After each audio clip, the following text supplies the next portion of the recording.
안녕하세요 여러분. 12월 9일 월요일 아침이 밝았습니다. 어제는 주일의 예배 잘 들으셨죠? 오늘 새로운 한 주, 새로운 하루를 시작하는데 우리에게 주신 하루 한 말씀 묵상하면서 주님과 동행하는 축복의 하루 한 주가 되길 바랍니다. 오늘 우리에게 주신 말씀은 민수기 32장입니다. 1절부터 7절의 말씀 제가 봉독해 올리겠습니다.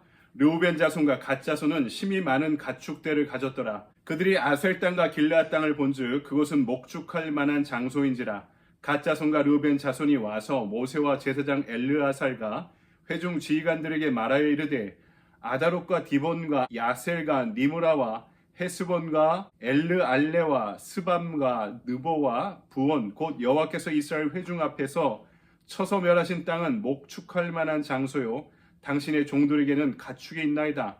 또 이르되 우리가 만일 당신에게 은혜를 입었으면 이 땅을 당신의 종들에게 그들의 소유로 주시고 우리에게 요단강을 건너지 않게 하소서. 모세가 갓 자손과 르우벤 자손에게 이르되 너희 형제들은 싸우러 가거늘 너희는 여기 앉아 있고자 하느냐. 너희가 어찌하여 이스라엘 자손에게 낙심하게 하여서 여호와께서 그들에게 주신 땅으로 건너갈 수 없게 하려 하느냐. 아멘. 주님의 말씀입니다. 주님께 감사드립니다. 이 시간 우리에게 주신 말씀 가지고 비우고 채우기라는 제목으로 말씀을 증거하도록 하겠습니다. 오늘 말씀은 이스라엘이 광야 40년을 거의 끝나가는 시점에서 본격적으로 가나안 공략을 시작할 때 일어난 일들을 기록하고 있습니다. 우리가 통상 가나안 땅 그러면은 요단강 서쪽을 가리킵니다. 그런데 이스라엘 백성들이 그 가나안에 입성하는 경로를 보면 요단 동편에서 서쪽의 가나안으로 요단강을 건너 입성하는 모습을 보게 됩니다. 그 과정에서 오늘 말씀 보니까 2개 지파와 반 개의 지파가 요단 동편에 머물게 해달라고 요청을 합니다. 르우벤 지파와 갓 지파가 등장하고 있는데 다른 말씀을 보면 므낫세 지파 중에 반은 요단강 동쪽에 남고 반은 요단강 서쪽으로 건너가려고 했던 것이죠. 이들에게 공통점이 있었는데 다른 지파들보다 가축들이 많았던 모양입니다. 그런데 지금 이들이 가나안 입성 전에 주둔하고 있는 요단 동편의 땅이 목축업을 하는 사람들에게는 천혜의 조건이었던 모양입니다. 굳이 정복 전쟁을 치르면서 요단 서편으로 갈 필요가 없다고 생각한 것이죠. 그래서 우리가 여기에 남겠습니다라고 이야기하며 이것이 이스라엘 전체의 문제로 비화된 것입니다. 오늘 말씀을 요약하면은 남보다 더 가진 게 우리 인생의 장애가 될 수 있음을 분명히 전하고 있죠. 지금 이들이 정착하길 원하는 요단 동편은 이스라엘의 최종 목적지가 아닙니다. 어떻게든 요단강을 건너가야죠. 그래야지 가나안 땅을 차지할 수 있었습니다. 바로 그것 때문에 지난 40년 동안 광야를 힘겹게 지금 버티며 건너온 것 아닙니까? 그런데 지금 목적지를 지척에 앞두고 건너가지 않겠다 이야기한 거죠. 1절 말씀대로 심히 많은 가축대가 있었고 땅도 좋으니까 여기가 좋사오니 하면서 주저앉고 싶었던 모양입니다. 여러분, 오늘 우리 가운데도요, 이 두 지파와 반개 지파와 같은 사람들이 있고 그런 상황을 살아가는 사람들이 있을 수가 있습니다. 처음엔 다 따라가죠. 광야도 다 통과합니다. 그런데 마지막 순간에 내가 가진 것 때문에 계속 가야 할 길을 포기하고 그 자리에 머물러 있을 때가 있다는 것입니다. 여러분, 이 2개 지파와 반개 지파가 나중에 어떻게 됐는지 아시나요? 이스라엘 통일되었을 때 여러분, 이 요단강 동편 지역은 이스라엘 국토에 포함되지 않습니다. 그리고 외적이 쳐들어올 때 가장 먼저 진입하는 곳이 가나안 입성의 입구가 바로 이 지역이었던 것이죠. 제일 먼저 함락당하고 씨가 마른 곳이 어디냐? 바로 요단 동편이었던 것입니다. 그 땅은 약속하신 땅이 아니었던 것입니다.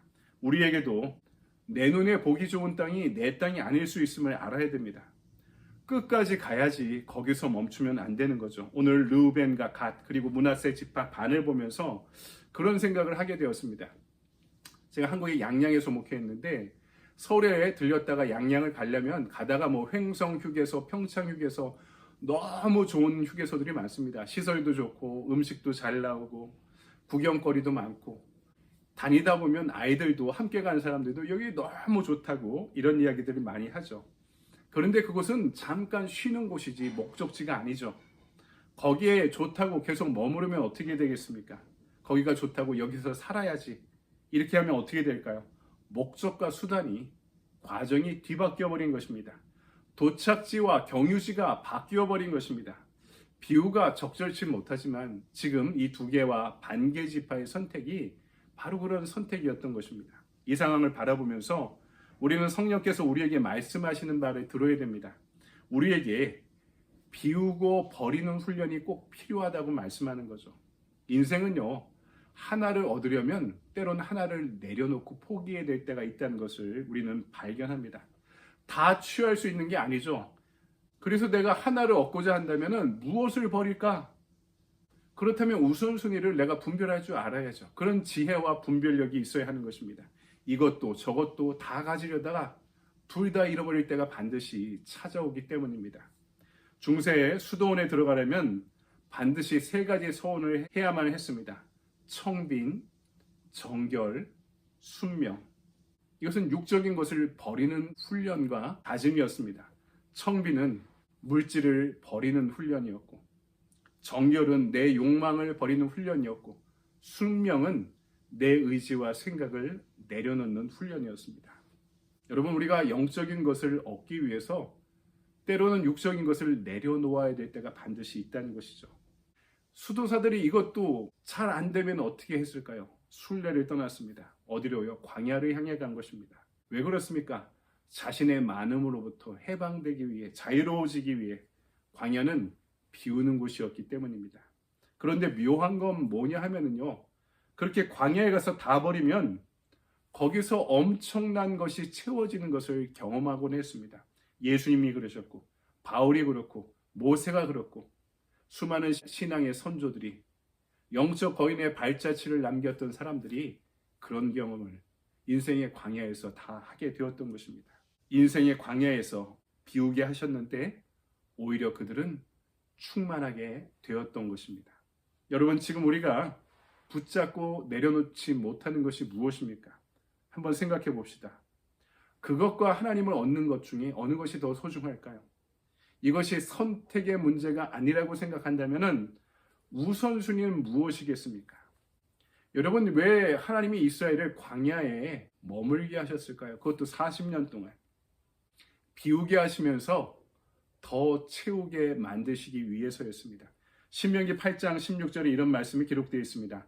내 조상들도 알지 못하던 만나를 광야에서 내게 먹이셨나니 이는 다 너를 낮추시며 너를 시험하사 마침내 내게 복을 주려 하심이었느니라. 아멘.